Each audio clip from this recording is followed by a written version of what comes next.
They say every kingdom has a secret it prays no one ever discovers. But what if the darkest secret hiding behind palace walls isn't about politics, power struggles, or scandalous affairs, but jewelry? Not just any jewelry. Princess Diana's personal, irreplaceable collection. The pieces she wore during moments that made the world stop.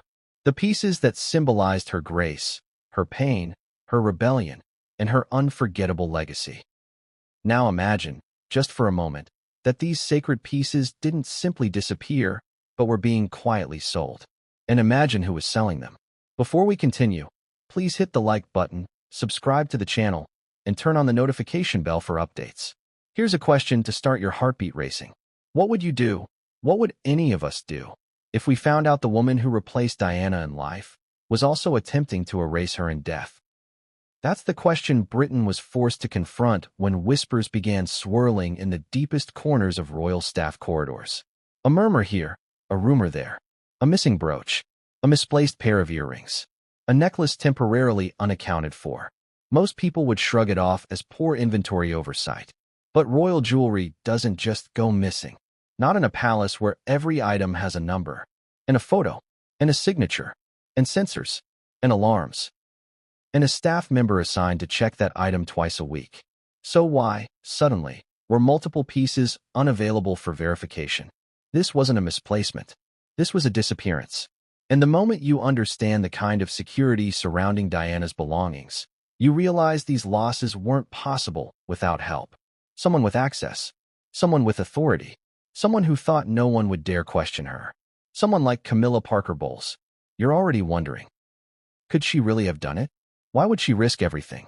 What would push a woman who fought delicately, persistently, and controversially for her place beside King Charles to jeopardize it by selling jewelry belonging to the woman she was endlessly compared to? The truth is messy, emotional, political, and dangerous. Because, whether people like to admit it or not, Diana's shadow didn't disappear when she died. It grew. It multiplied. It became unshakable. Diana became immortal through the love people had for her. And that legacy, those symbols of her humanity, kindness, and elegance, still carry immense power. In fact, some say wearing Diana's jewelry gives the wearer a unique connection to the late princess. A connection Camilla never had and never could have. Which brings us to the night everything started to unravel. It was 2:14 a.m. inside Clarence's house when an internal alert flashed on a security monitor. No break-in, no shattered locks, no unknown intruders, just a single red warning: unauthorized vault access. And then, seconds later, the alert vanished. Deleted from the system. Deleted. Who deletes a security alert inside the palace? Royal security files are permanent, logged, tracked, forwarded to at least 3 departments. Deleting a system alert is a criminal act inside palace grounds. Let me ask you this. Who has the authority to override a royal security protocol? A staffer with top clearance? A senior official? Or someone much higher? Security reviewed the logs. Everything looked normal on paper. Too normal. They knew something was off, but no one dared to question anything officially yet.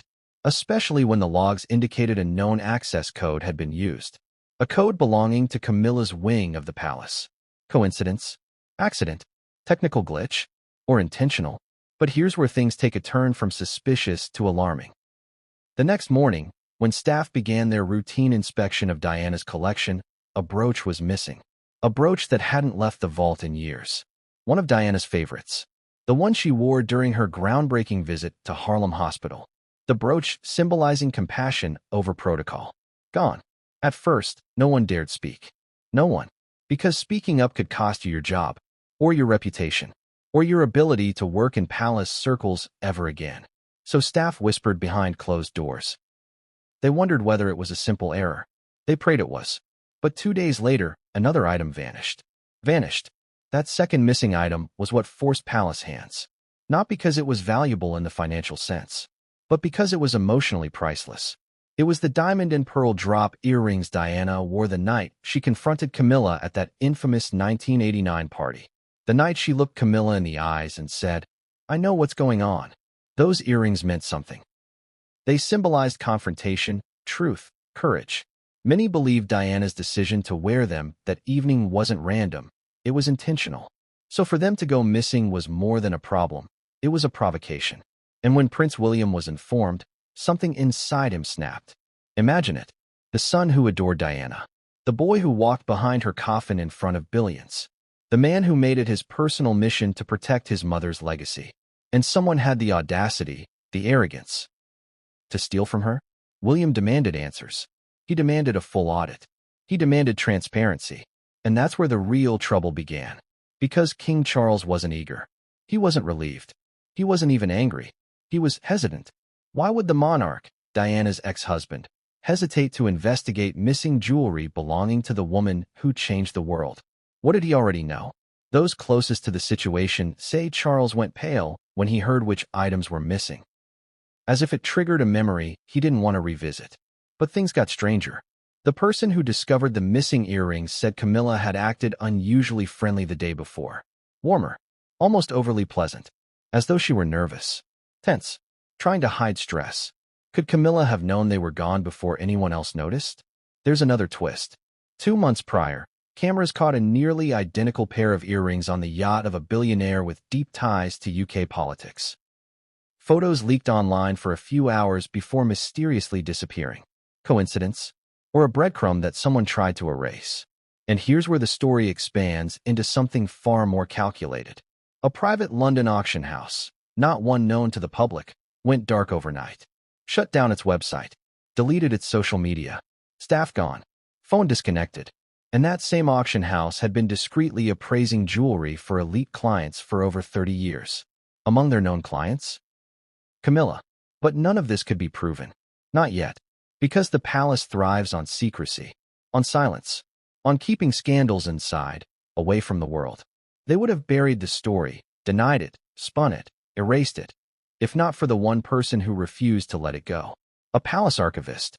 Someone with access to documents, history, and digital logs.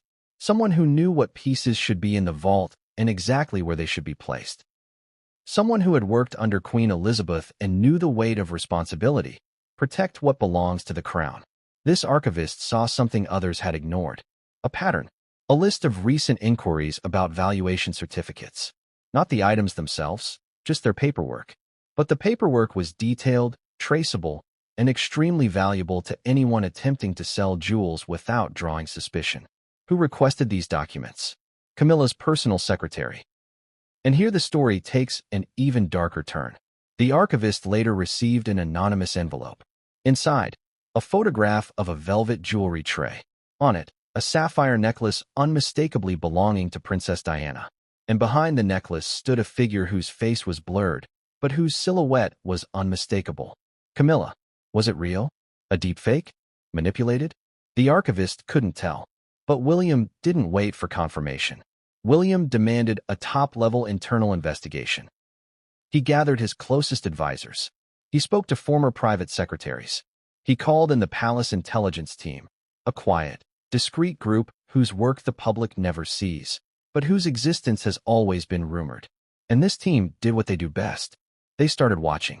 They monitored emails, phone logs, entry points, bag checks, courier deliveries, anything that touched the orbit of Camilla's daily routine.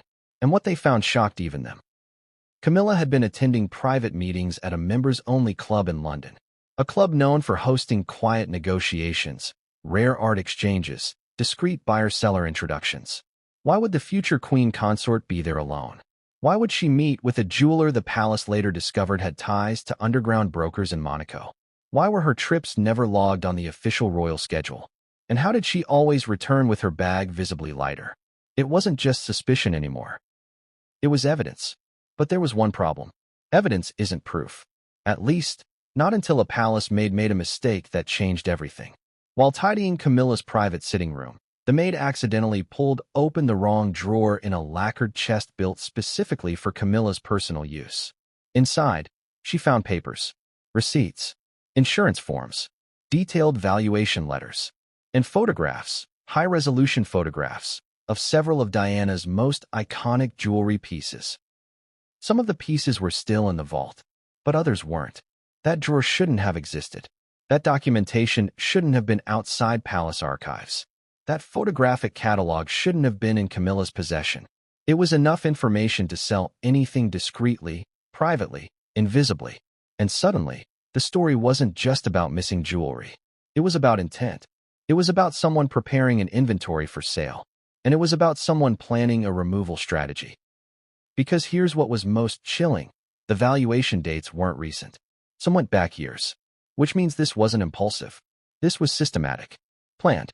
Executed quietly in shadows. But why? Why risk everything? Why endanger her position, her title, her marriage, her public standing? Why steal from Diana, the woman whose ghost still haunts royal history? We might never know Camilla's true motives. But palace insiders maintained she had grown increasingly frustrated with comparisons to Diana. Frustrated with being seen as a replacement rather than a partner. Frustrated with the coldness from William. The public's resentment. The constant scrutiny. The documentaries. The books. The interviews criticizing her marriage. And what better way, symbolically, emotionally, psychologically, to weaken Diana's lingering presence than to remove pieces tied to her memory? But here's the twist. When Camilla was finally confronted, the palace expected denial. They didn't expect what she actually said. And what she said shattered King Charles. And what came next would change everything. And no one saw it coming. Something was wrong the moment the palace went silent. Not the usual nighttime silence. The peaceful, velvet kind that blankets royal residences after the last hallway lights dim. No, this silence felt different. Heavier. Thicker. The kind that makes you instinctively hold your breath, as though the air itself is warning you that something is off. Something is moving where it shouldn't be.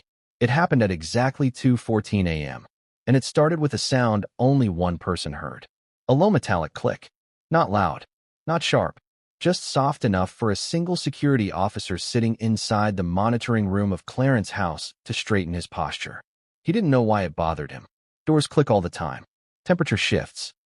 Wood expands. Locks settle. But this click didn't match any of those patterns. This one came from the one place inside the palace where silence is absolute. The vault. If you've never seen the vault, imagine this. A room within a fortress. Reinforced steel walls. Temperature controlled. Silent humidity regulators. Triple-coded entry. 24-hour surveillance by cameras that record everything but broadcast nothing publicly.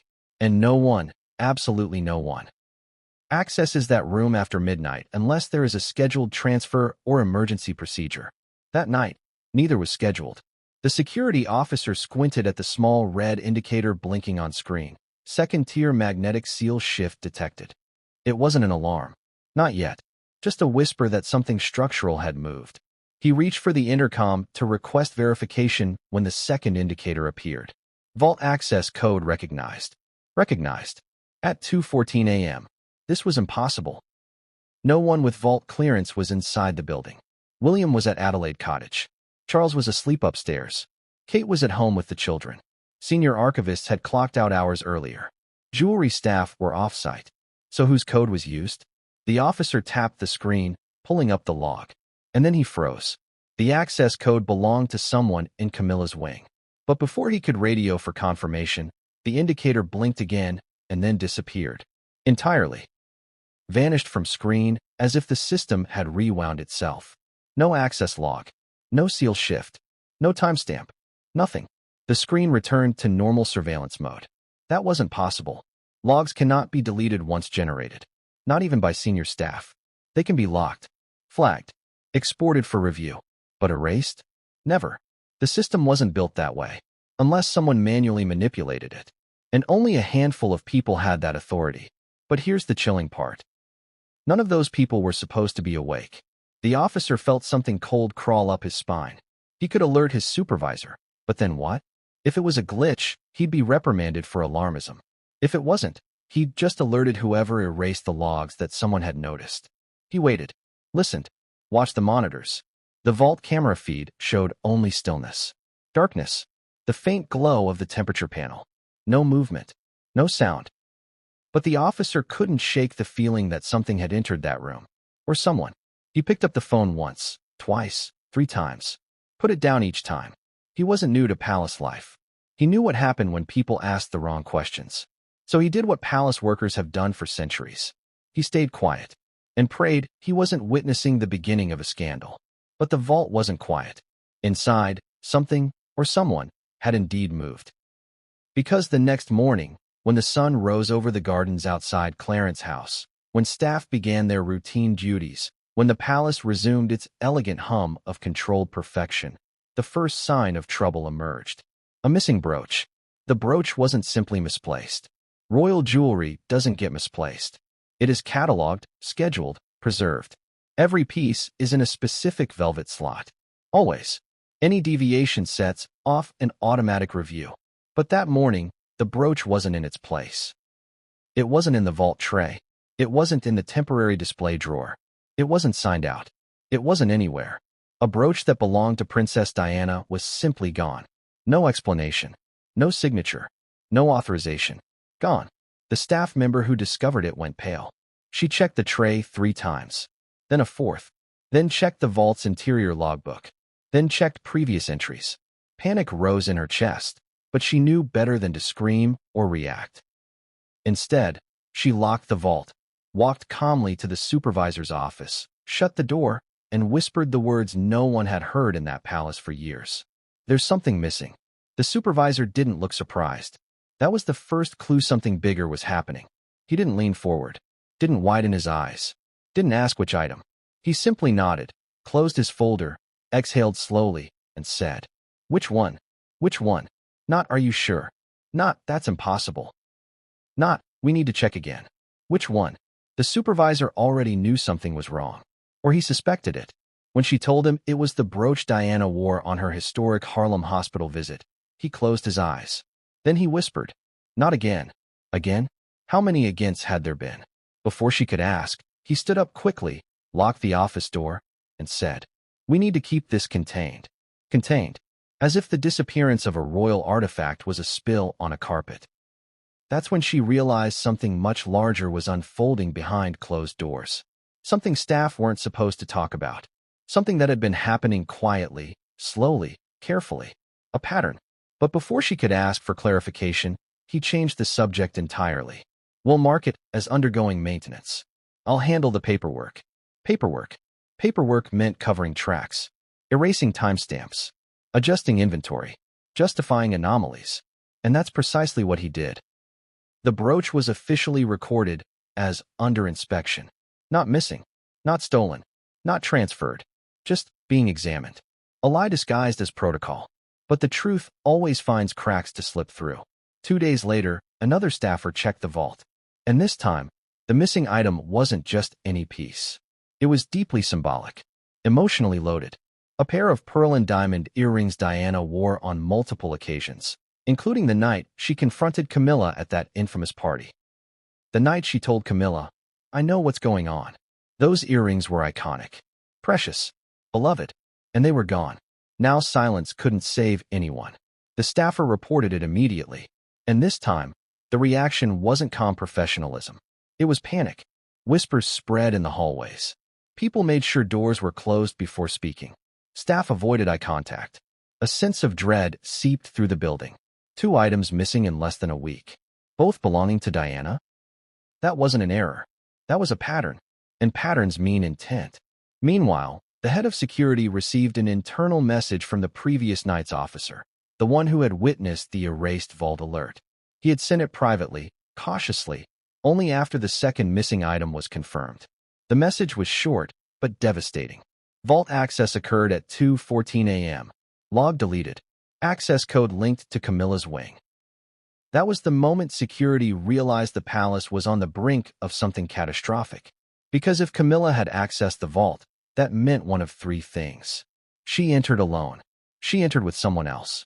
Or someone used her code deliberately. Each option was explosive. If she entered alone, why? If she entered with someone who? If someone else used her code, who had access? The list of possibilities was short. Too short. And one name sat on top of that list. But things were about to get worse. Because the next morning, while staff quietly panicked and security scrambled behind the scenes, while supervisors discussed who to notify and what to suppress, something happened that changed the tone entirely. Prince William was alerted. Not by the palace. Not by Charles. Not by senior officials. But by someone who refused to stay quiet. A junior archivist who believed this wasn't a mere internal issue. This was personal. This was Diana's legacy being dismantled piece by piece. William didn't react calmly.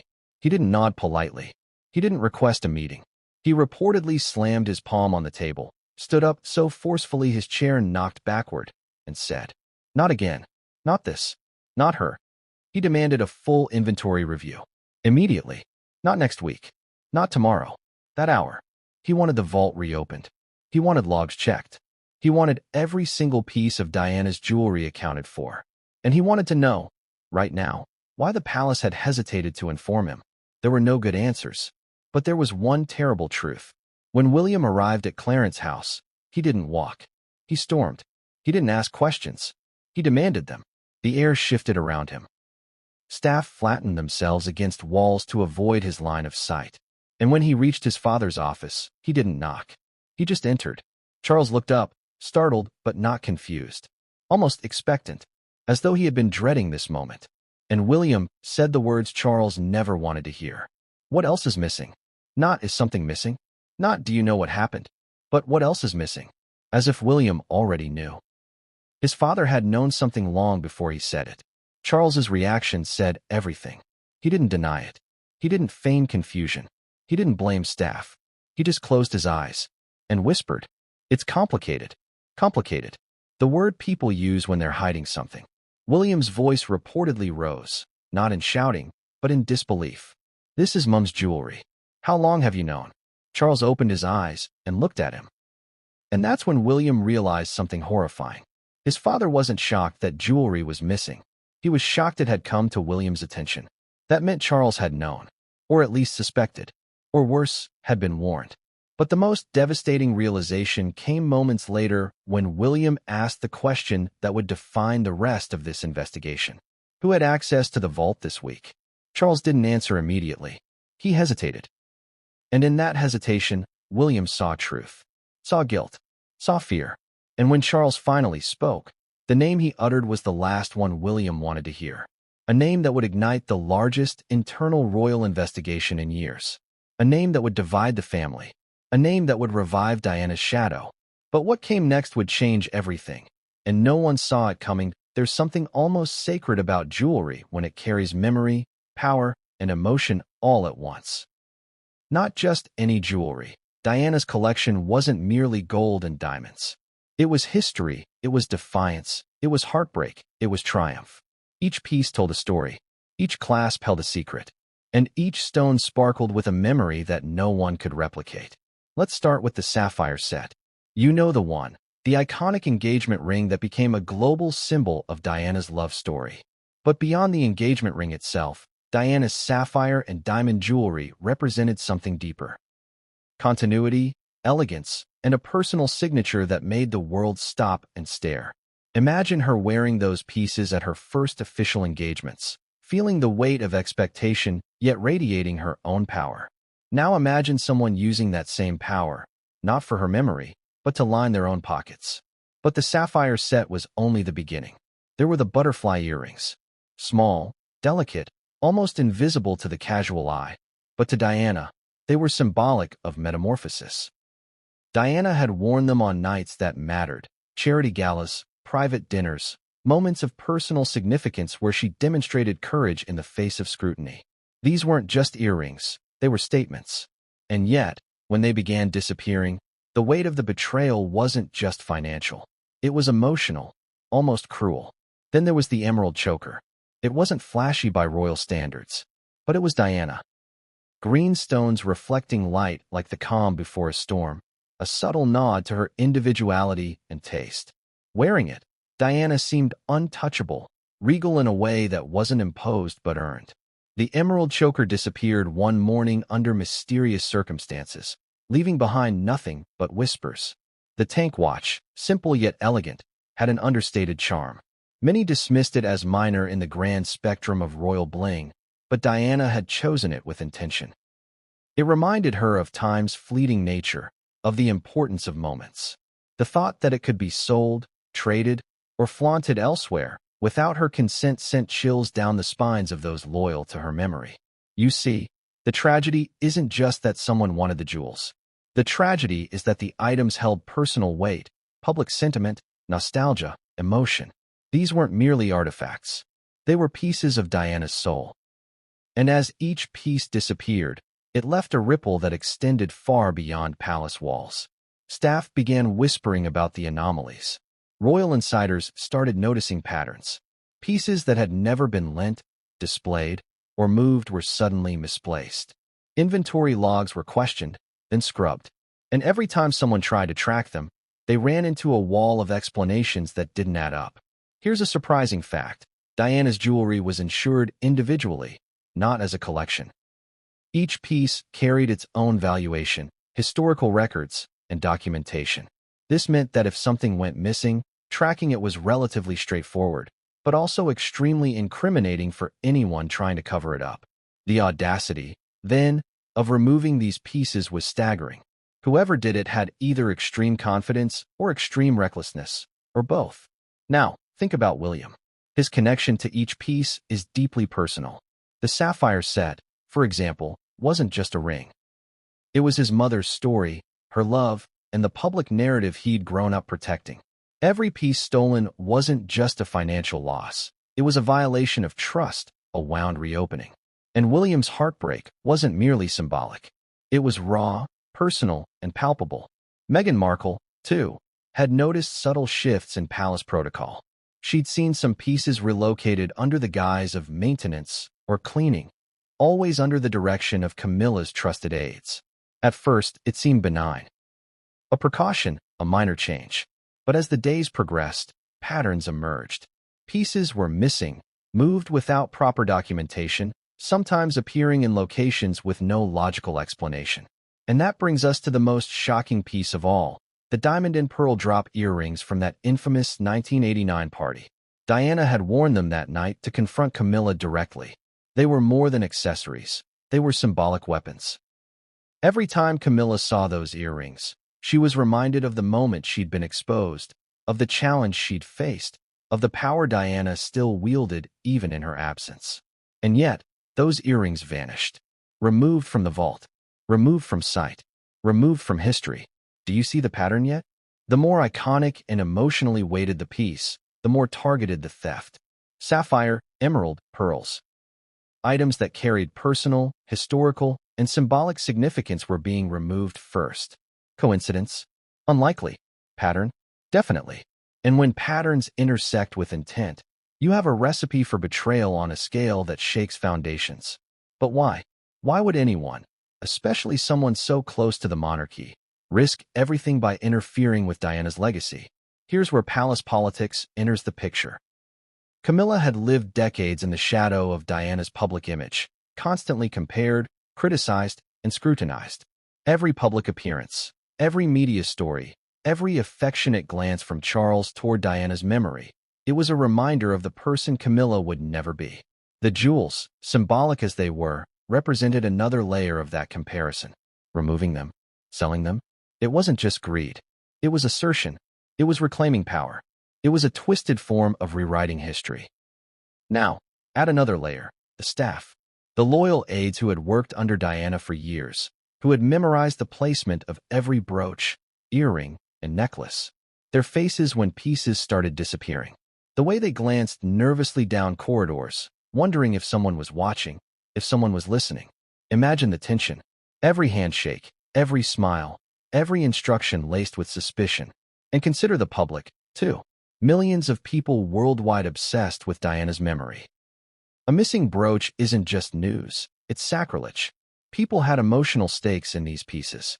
Each item vanished under mysterious circumstances risked an emotional scandal, an outpouring of grief and outrage. And it wasn't even public yet. Then came the first major revelation. Staff began cross-referencing missing pieces with private meetings Camilla had attended over the last months. Strange trips, unscheduled visits, discreet club appointments. Nothing illegal, on paper, but suspicious. Very suspicious. And when they checked delivery records, they noticed something else. A trail of paperwork moving through untraceable channels. Valuation forms, insurance documents, courier receipts, all linked to Camilla's personal office. The more they looked, the clearer it became. This wasn't random. This wasn't impulsive. It was orchestrated. And here's where it gets chilling. Some insiders suggest that Camilla didn't merely want financial gain. She wanted leverage, influence, a secret arsenal of Diana's legacy in her control. If she possessed these jewels, she could wield them, symbolically, emotionally, and politically. A threatening gift, a subtle message, a silent power play. In the wrong hands, a few well-placed pieces could destabilize relationships within the royal family. Publicly, privately, emotionally. By the end of this discovery, it was no longer about missing jewelry. It was about trust, legacy, betrayal. Family ties stretched to breaking point. And one person had ignited this chain reaction, Camilla. But what came next would elevate the tension even further. Because when William and his closest advisors started digging deeper, they didn't just find missing items. They found patterns, trails, and evidence pointing directly to meetings, correspondences, and documents that could not be ignored. And when they confronted the palace intelligence team, the investigators realized that this wasn't just a theft. It was an act of audacity, deliberate and calculated, that threatened to rewrite how the royal family viewed loyalty, legacy, and power. And that's when the walls of the palace, so often silent, so often insulated, started to shake. It was the kind of fury that doesn't shout. It doesn't storm across rooms, slamming doors. It doesn't throw objects. It simmers, cold, controlled, but with an edge sharp enough to cut glass. That was William that morning. Prince William, the man who had grown up carrying the world's expectations, who had walked behind his mother's coffin, who had sworn to protect Diana's legacy. And now, someone had crossed a line he could never forgive. The news had reached him through a trusted archivist, the same one who had first noticed the missing jewelry. Every detail was laid out meticulously. What pieces were gone, when they were last seen, and, most damning of all, who had access. The archivist had been careful, professional, fearful, but William didn't care about fear in that moment. Only the facts. And the facts were devastating. He stormed into his father's private office without knocking. Charles looked up, startled, but not surprised. He had been expecting trouble. Charles knew William's temper, but he hadn't anticipated the storm would hit with such precision, such moral certainty. William's eyes were fiery, unyielding, full of both anger and heartbreak. "What's going on?" William demanded. Short, punchy, direct. No preamble, no niceties. Charles hesitated, his hands resting on the polished oak desk. He looked at William, weighed his words carefully, and then said something that made William's blood run cold. "It's complicated." Complicated. That was the understatement of the century. William's fists clenched. Complicated? My mother's jewelry is missing, pieces that meant more than money could ever measure. And you call it complicated? Who has access, father? Who did this? Charles shifted in his seat, adjusting his tie, an unconscious attempt to maintain composure. He knew what William expected. He knew the anger that burned behind those calm blue eyes. And yet, he couldn't fully reveal what he knew or suspected, because revealing it meant acknowledging a betrayal that would shake the monarchy to its core. But William wasn't waiting for excuses. "Don't give me excuses. I want names. I want answers." Now, the tension in the room was palpable. Even the quiet rustle of papers felt loud. Every second stretched into eternity. Charles inhaled slowly. "You need to understand, William, that accusations can't be made lightly. There's a process." William cut him off. "Process? This isn't process. This is my mother's legacy. Her life, her memory. And someone is violating it while sitting under this roof. Tell me who." Charles's face tightened. A flash of regret crossed his eyes. He knew the name William would dread hearing. And he knew that uttering it would ignite a confrontation the palace hadn't prepared for. But holding it in would only inflame William's fury. "Sometimes, there is no choice. It's Camilla," Charles said finally, his voice low, almost a whisper, but heavy with inevitability. The words hit William like a physical blow. Camilla, his father's wife. The woman who had replaced his mother in every possible way. The woman who had always been a thorn in Diana's memory. The woman who, now, allegedly, had crossed a line he never thought possible. Camilla. William's voice cracked, not with anger, but with disbelief. She what? Took them? Sold them? Tried to sell them? Charles exhaled, painfully aware of the weight those words carried. There's evidence, William. Photographs, correspondences, documentation of meetings. But no one wants a scandal. Not yet.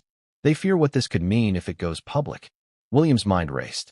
Evidence, photographs, meetings. He thought of Diana, her trust, her generosity, her elegance.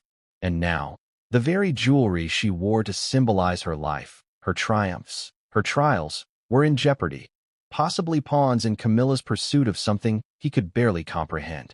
How long? William asked, his voice barely above a whisper now, but every word sharpened with fury. Months, Charles admitted. At least. Possibly years. But we only caught signs recently. The patterns became too obvious to ignore. William slammed his palm onto the desk. The sound reverberated through the office. Months? Years? How could she? How could anyone do this to her memory? To me? To this family? Charles remained still. He understood the depth of William's emotions. He had loved Diana once, truly, and he had a lifetime of guilt. But even he had limits, boundaries that he had tried to enforce, boundaries now shattered. You need to calm down, Charles said cautiously. Accusations aren't enough. We must be methodical. William's reply was swift, sharp. Methodical? My mother's jewelry is being dismantled piece by piece while we sit and discuss method. Someone needs to act. Now. And act, they would. But William wasn't done. Not by a long shot. He paced, back and forth, every step punctuated with emotion. The office seemed smaller, the air heavier. Every shadow, every reflection in the polished surfaces seemed to whisper the betrayal he felt. Do you know what this means? William's voice dropped. If she succeeds, she owns a part of her. She controls a part of Diana that no one else should. She manipulates memory, reputation, legacy. And for what? Greed? Revenge? Power? Who can say? Charles remained silent. He knew the truth. And yet, he also knew the implications. William's fury wasn't just about theft. It was about betrayal. Personal. Familial. Symbolic. A challenge to the monarchy itself. The conversation escalated. Voices rose. The calm formality of palace protocol broke down. William's passion met Charles's caution. Their argument wove through accusations, hypotheticals, potential scenarios, and worst-case outcomes. Every possible pathway was explored. Every consequence weighed. And through it all, one name haunted the room. Camilla. Finally, William paused. He ran a hand through his hair, exhaled sharply, and looked at his father. We have to see the evidence. All of it. Now. I need proof. I need dates. Receipts. Photographs. Every single thing that points to her. Charles nodded slowly, the weight of his own emotions pressing down on him. It's ready. But be prepared. What you see may not only shock you. It may change everything. William's eyes narrowed. Nothing can shock me more than the betrayal itself. He wasn't wrong. Not entirely. But even he didn't realize how deep the deception went. How carefully Camilla had orchestrated every step, every move, every interaction to maintain her innocence while positioning herself to exploit Diana's legacy. And that's when Charles revealed a detail that turned disbelief into stunned horror.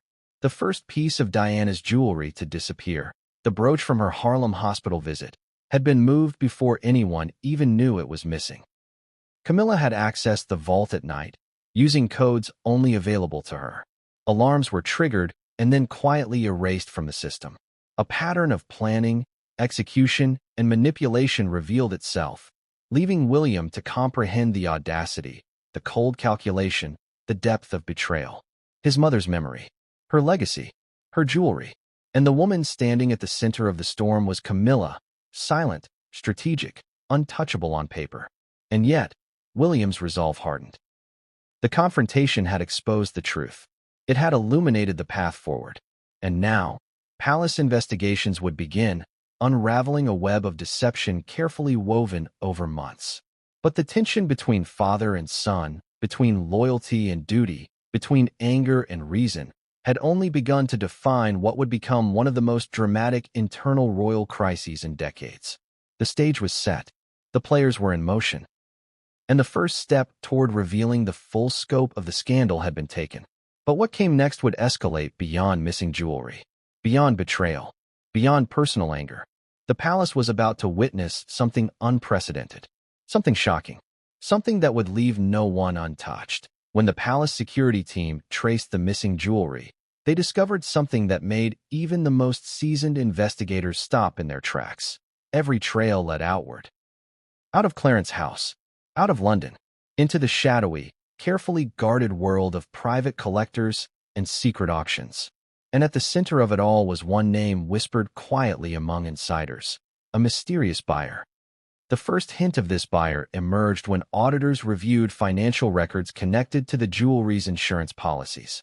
Payments for valuations, minor restorations, and transport were normal enough. But then a pattern appeared, discrete wire transfers, small at first, but increasingly significant, routed through offshore accounts with names that didn't correspond to known vendors. The addresses, P.O. boxes and locations that, on paper, didn't exist. It was sophisticated, meticulous, and intentional. Whoever was orchestrating this wasn't an amateur. They had connections, resources, and a plan. Investigators pieced together the movements of the most valuable items. Sapphire sets, the emerald choker, the butterfly earrings. Every piece seemed to vanish in one carefully orchestrated chain. Each time, the trail led not to a pawn shop, not to a public auction, but to a private, high-security collector with a reputation for discretion. A man whose identity was known only to an inner circle of elite brokers. Sources say the buyer was rumored to be a Middle Eastern billionaire, wealthy beyond imagination, accustomed to acquiring art, jewelry, and artifacts others could only dream of touching. He had influence, political connections, and a network that could obscure nearly anything from public scrutiny. For the palace, this was terrifying. This wasn't just theft. This was international complicity. But what made the situation even more alarming was the coded language used in correspondence. A simple email, intercepted by the palace intelligence team, read, "The pieces are ready for inspection. Ensure discretion." Another message referenced the sapphire set, and timing is critical. No sender or recipient was named explicitly, just codes and instructions. Who wrote these messages? Who sent them? And how did Camilla know exactly which pieces this buyer wanted? Palace insiders suggest that Camilla had developed a network over the years. Her social circles included influential art dealers, auction managers, and intermediaries who operated in the gray areas of legality. She knew how to navigate this world without leaving a trace. And yet, as investigators dug deeper, they found evidence that these intermediaries were nervous. Nervous because, somehow, the palace was onto them. Someone had alerted them that even the most private transactions were being scrutinized. The buyer's role, however, wasn't passive. He reportedly insisted on specific conditions. Pieces had to arrive in perfect condition, documented meticulously, but without any direct mention of provenance. He wanted Diana's jewels, but stripped of context. Without her story, without her name. He wanted control of the piece's narrative, or lack thereof. Think about that for a moment. A buyer seeking not only the jewels themselves, but erasing their history, their legacy, their meaning. That's not just ambition. That's symbolic power. Whoever controlled Diana's jewelry could, in a way, control her memory. Shape it, monetize it, hide it. Even more shocking, palace investigators discovered travel arrangements linking Camilla to discreet meetings with the buyer's intermediaries. Private jet logs, hotel bookings under pseudonyms. A London club known for elite auctions and secret negotiations. Each connection pointed to one inescapable conclusion. The buyer and Camilla were operating in sync. The missing jewelry wasn't just a local scandal. It had international implications. The palace faced a dilemma. Expose the buyer and risk diplomatic consequences. Or contain the scandal internally, focus on Camilla, and hope the evidence stayed buried. Charles reportedly favored containment. William insisted on full exposure. The tension between father and son mirrored the tension in the monarchy itself. Old loyalties versus moral imperative. Then came the breakthrough. A courier, an intermediary responsible for moving some of the pieces discreetly, was traced to a warehouse in Monaco. This wasn't an ordinary warehouse. Security cameras, biometric access, reinforced storage. It was designed to make items disappear, literally and figuratively. Investigators could finally see, through indirect surveillance, the movement of Diana's jewels from palace hands into private custody. But the most damning evidence came in the form of photographs recovered from the courier's devices. Images of Diana's most iconic pieces, the sapphire engagement ring set, the emerald choker, the butterfly earrings, laid out on velvet trays. The lighting, the angles, even the background suggested careful staging. These weren't casual photos for inventory. They were marketing images, prepared for sale. And standing in the shadows of these photographs, partially obscured, was a figure whose presence was unmistakable to insiders. Camilla. She wasn't pictured in full, but her posture, her hands, her signature rings were visible. Evidence placed her directly in the transaction. It was audacious, unbelievably audacious. She wasn't hiding behind layers of intermediaries. She was involved, actively facilitating the sale. Now the palace had a problem. They knew Camilla's involvement. They knew the buyer's identity. But what could they do without igniting a public scandal? Each decision carried risk. Exposure could destroy reputations, destabilize the monarchy, and spark public outrage. Yet inaction allowed the theft to continue. And the question everyone inside the palace asked themselves, every whispered conversation, every closed-door meeting, was the same. Why? Why risk everything? Was it greed? Revenge? Power?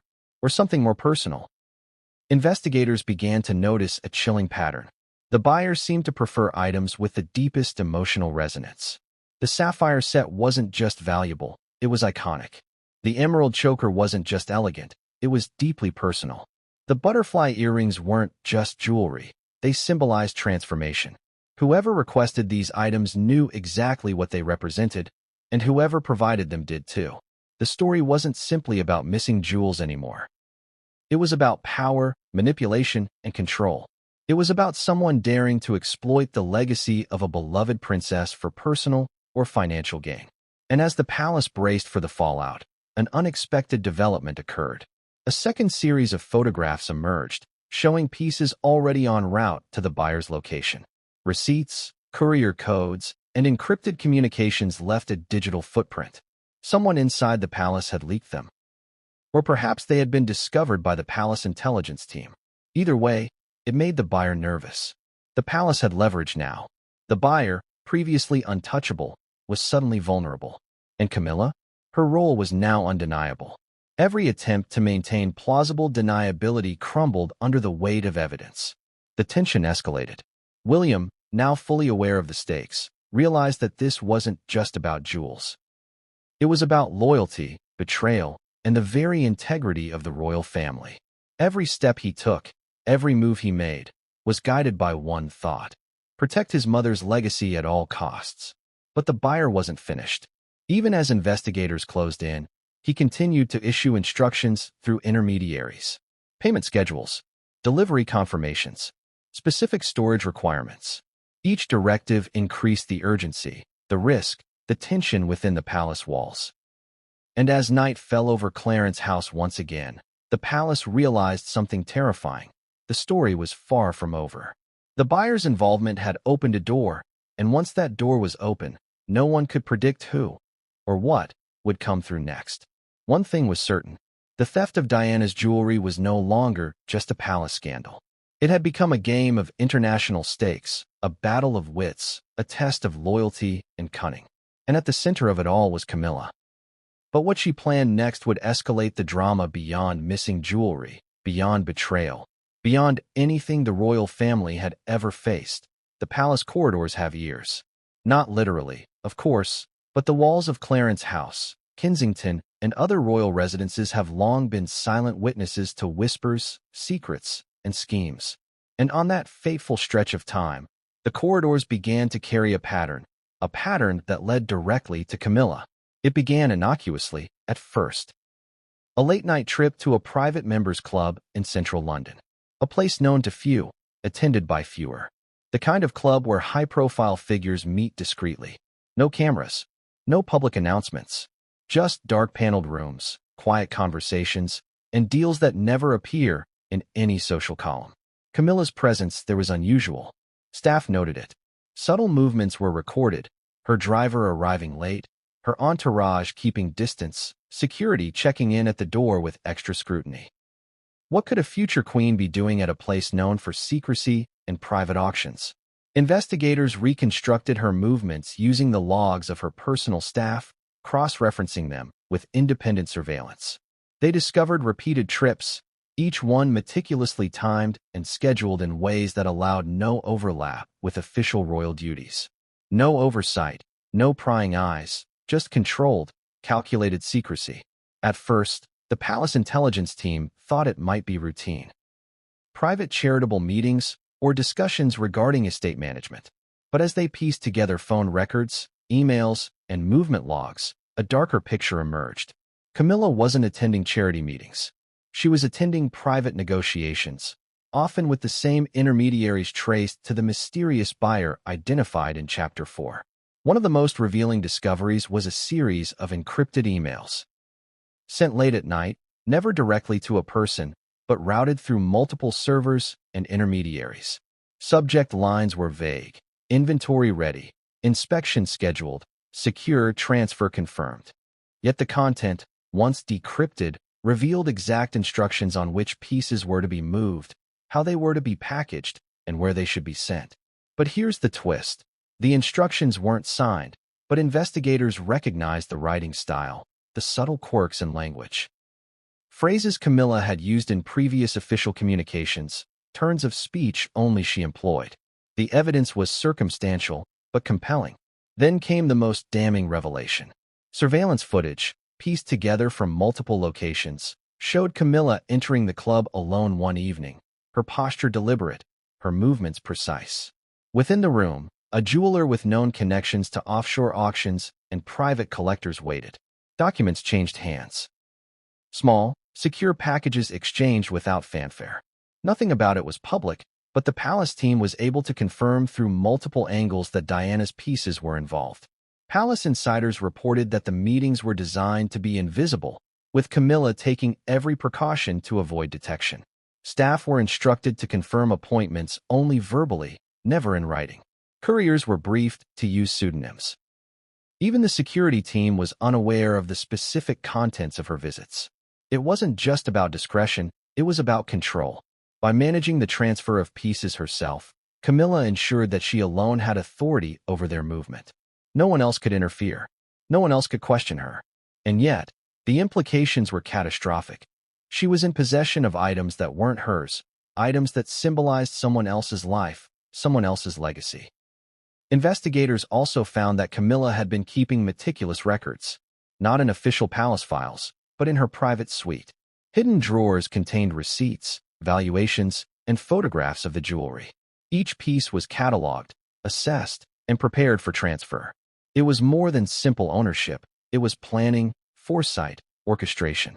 And here's the chilling part. Some of the documentation included notes on the emotional significance of the pieces.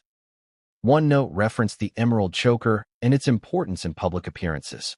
Another described the butterfly earrings and their symbolic weight in Diana's life.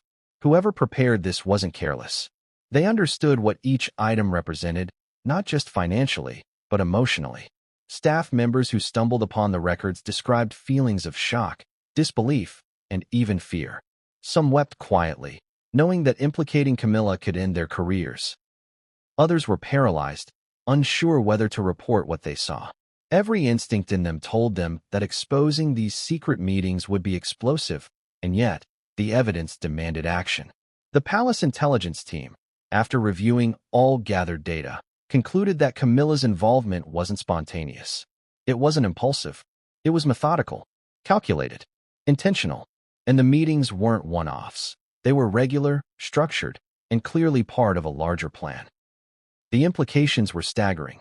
Camilla wasn't just moving pieces. She was creating a network of buyers, intermediaries, and couriers that could operate independently of palace oversight. If discovered, it would be a scandal of unprecedented scale. And it wouldn't just affect Camilla's reputation, it would endanger the entire monarchy's credibility. Then came the first unexpected twist. Some of the private couriers used for these transfers began disappearing from public records. Payments for services were rerouted through multiple accounts. each one harder to trace than the last. It appeared as though Camilla had anticipated discovery and had a contingency plan in place, designed to obscure the movement of the most sensitive items. Investigators were forced to ask themselves, had Camilla done this purely for financial gain? Or was there a deeper motivation? A desire not only to profit, but to assert control over Diana's legacy in a way that was visible only to those within her private circle? The answer was unclear, but one thing was certain. Her secret meetings were the linchpin of the entire operation. Without them, the chain of custody for Diana's jewelry would have been broken. Without them, the scandal may never have reached the point it did. Even more disturbing, some insiders suggested that these meetings weren't purely transactional. There were whispers that Camilla took a certain satisfaction in orchestrating them herself, in controlling both the jewels and the narrative surrounding their disappearance. That each meeting, each handoff, was a demonstration of power, a silent message to the royal family and to the world that she could manipulate history itself. By the time the palace team pieced together the full scope of Camilla's actions, they had uncovered a pattern so elaborate it was almost theatrical.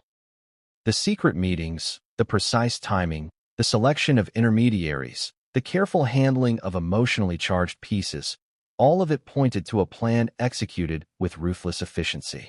And yet, despite all of this, Camilla's actions remained hidden from the public eye. No press leaks, no scandals, only internal whispers, carefully managed responses, and the ever-present fear that discovery could destroy reputations overnight. The question that haunted everyone involved was simple. What would Camilla do next? The palace had enough evidence to act, yet acting risked exposure, confrontation, and chaos. And Camilla, aware of the narrowing space for maneuver, was likely planning her next move, something bolder, something riskier, something that would escalate the scandal beyond jewelry and secrecy into the realm of outright confrontation. The night of the secret meetings had changed everything. It had turned suspicion into evidence, whispers into proof, and a quiet pattern into a clear threat. Camilla was no longer simply a participant. She was the orchestrator.